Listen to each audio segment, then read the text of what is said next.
So before starting, let's have a look at the script here. Here I have used a variable called value and I have used window object or prompt method to get the input from the user. Let's see how this works. So in JavaScript, we can use prompt method to get the input from the user. If I enter any value and click OK, you can see our value is getting printed here.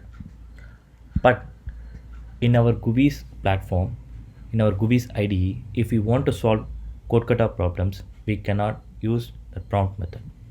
As an alternative, we have a readline module which is present in the Node.js, which allows the user to enter the input. You don't need to worry about the readline module. I will walk you through. Now let's see how we can get single line input from the user. So I have an input 1 space 2 space 3 space 4. So this is a sample single input. Now let's see how we can sum up all the values to get the output. For this, I am going to use the require function, which is used to import the packages which are available in Node.js. So I have imported a readline module of the package, which is basically used to get the input from the user. So I have created a variable called readline and used the require function to import the package called readline. I have created another variable called input, which uses the readline object dot create interface method, which in turn have the input stream, and then I am creating a new variable called user input in the form of array. So this is an empty user input. I am using the input object dot on method, which contain line event that is emitted whenever the user enters a value in the input field. So all the values are pushed to this user input array.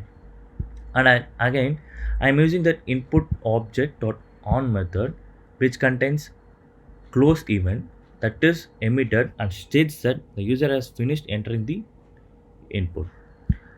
Let's see how we can add the values which we have entered. So I'm going to create a new function called function add values. Okay. I'm just saving data, the data which we get in the input. What I'm going to do is I'm creating a new variable called sum. Let's assign this to 0 initially, and I'm assigning new variable called num, which takes the input, and I'm using data of 0, which means I'm taking the first index of the array, nothing but the value 1 2 3 4, and I'm using split method and creating the array of substring in the variable called num. So here our logic flows. I'm creating a new variable called I, initializing to 0, and then I is less than the length of the array.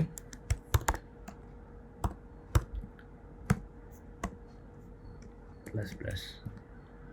Okay. Now the num of I is equal to, what I'm going to do is I'm going to convert the string to integer. For that, we have a method called parseInt in JavaScript, which converts all the elements of the array to integer. After converting, I'm just going to sum up in the sum variable. Sum less equal to num of I. This is nothing but we are trying to sum up all the elements. So sum is equal to sum plus num of I. Let's return the value of the sum and let's print the value which we got in our console. Console.log. We need to pass the method add values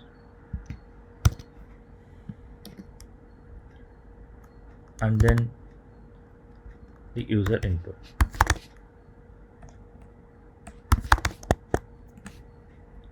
Let's see what the output we are getting. Now see, we can able to add the inputs which we fed in the single line as a single line. So this is how we can able to pass single line input in JavaScript. For getting multi-line input from the user, uh, we are going to use the same logic with a single line change. Okay, the input is something which is going to be like 1, next line 2, next line 3, next line 4. So we need to sum up all these values.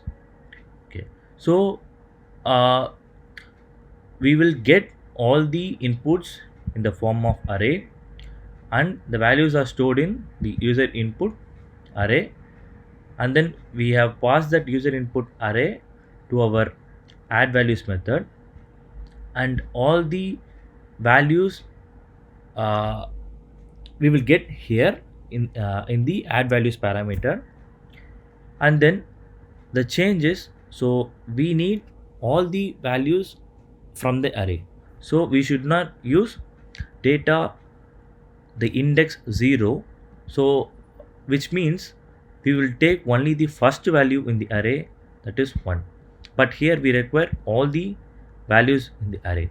So I'm going to take all the values, so I'm just taking simply the data array itself, and then the rest our logic flows. So if we run, we can get the same output 10. So this is how we can have multi-line input from the JavaScript, and then we can do several operations.